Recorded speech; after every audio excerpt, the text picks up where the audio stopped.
ವಿಶೇಷತೆ? ಧೂಪ ಅಂತ ಇದು. ಅಲ್ಲ ಒಟ್ಟು ಈ ಫಾರ್ಮಿನ ವಿಶೇಷತೆ ಏನಿದು? ಇದು ಧೂಪನ? ಇದು ಶ್ರೀಲಂಕಾದ ಅನಲಾ ಕೃಷಿಯ ಒಂದು ಬೇಸ್ ಇದೆ, ಅಥವಾ ಫರ್ಮಾಕಲ್ಚರ್ ಅಂತ ಏನು ಅಮೇರಿಕದ ಒಂದು ವ್ಯವಸ್ಥೆ ಒಳಗೆ ಹೊಸ ಒಂದು ಕಾನ್ಸೆಪ್ಟಲ್ಲಿ ಇವತ್ತು ರೈತರು ಬೆಳೀತಾ ಇದ್ದಾರೆ.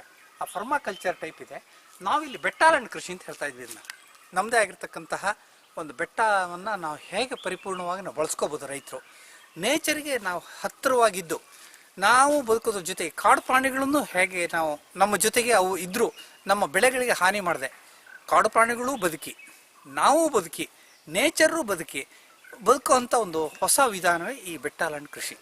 ಇದರಲ್ಲಿ ಇಲ್ಲಿ ಇದು ಎಷ್ಟು ಎಕರೆ ಇದೆ? ಇದು ಸಾಮಾನ್ಯ ಒಂದು 2.5 ಎಕರೆ ಇದೆ.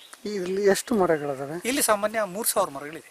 ಎಷ್ಟು ಜಾತಿಯ ಮರಗಳಿದಾವೆ? ಇಲ್ಲಿ ನಾನು ನೆಟ್ಟಿರ್ತಕ್ಕಂಥದ್ದು ಸಾಮಾನ್ಯ 12 ಜಾತಿ ಆಗುತ್ತೆ. ಪ್ರಮುಖವಾಗಿ ಯಾವ್ಯಾವ ಸರ್? ಯಾವುದು ಧೂಪ ಇದೆ, ಗೇರ್ ಇದೆ, ಲಿಂಬೆ ಇದೆ, ಮ್ಯಾಪಿಯಾ ಇದೆ, ಸೆಲೇಶಿಯಾ ಇದೆ, ದಾಲ್ಚಿನ್ನಿ ಇದೆ, ಅರ್ಜುನ ಇದೆ, ಅಮೃತ ಬಳ್ಳಿ ಇದೆ, ಕಾಳು ಮೆಣಸಿದೆ. ಇವೆಲ್ಲ ಹಾಕಿರ್ತಕ್ಕಂತಹ 12-13 ಜಾತಿ ಗಿಡಗಳಿದೆ. ಅದ್ರ ಜೊತೆಗೆ ಸರ್ ಈಗ ಪರಿಸರನ ಉಳಿಬೇಕು, ನಮ್ದು ಬಹಳ ಸ್ವಾಗತಾರ್ಹ ಮತ್ತು ಅತ್ಯಂತ ಸಂತೋಷ ಪಡಂತ ವಿಚಾರ. ಅದ್ರ ಜೊತೆಗೆ ರೈತರಿಗೆ ಆದಾಯ ಬರ್ಬೇಕಲ್ಲ ಸರ್? ಹೌದು, ಕರೆಕ್ಟ್. ಇದರಲ್ಲಿ ಯಾವ ರೀತಿ ಆದಾಯ? ಈಗ ಆದಾಯ ಅಂತಂದ್ರೆ 2 ರೀತಿಯಲ್ಲಿ ನಾವು ನಿರೀಕ್ಷೆ ಮಾಡಬೇಕಾಗ್ತದೆ ಆದಾಯವನ್ನ. ಒಂದು ವಾರ್ಷಿಕ ಬೆಳೆಯ ಆದಾಯ, ಬಹುವಾರ್ಷಿಕ ಬೆಳೆಯ ಆದಾಯ. ವಾರ್ಷಿಕ ಬೆಳೆ ಆದಾಯವನ್ನು ನಾವು ವರ್ಷದ ಲೆಕ್ಕದಲ್ಲಿ ಹೇಳ್ಬೋದು. ಇದು ಬಹುವಾರ್ಷಿಕ ಬೆಳೆ ಒಳಗೆ ನಿಮಗೊಂದು 8ರಿಂದ 10 ವರ್ಷದ ನಂತರನೇ ಆದಾಯ ಬರ್ತಕ್ಕಂಥದ್ದು. ಈಗ ನಾನು ನೆಟ್ಟು ಸಾಮಾನ್ಯ 7-8ನೇ ವರ್ಷ ಇದು. ಇದರಲ್ಲಿ ಎಲ್ಲ ಆದಾಯಗಳು ಪ್ರಾರಂಭ ಆಗಿದೆ. ಈ ಆದಾಯ ಪ್ರಾರಂಭ ಆದಮೇಲೆ ಎಷ್ಟು ವರ್ಷ ಬರ್ತದೆ ಅನ್ನೋದು ಇಂಪಾರ್ಟೆಂಟ್ ವಿನಃ ಈಗ ಎಷ್ಟು ಬಂದಿದೆ ಅಂತಕ್ಕಂಥದ್ದಲ್ಲ. ಯಾಕೆಂತಂದ್ರೆ ಧೂಪದ ನೋಡಿ, ಇದು ಧೂಪದ ಮರ.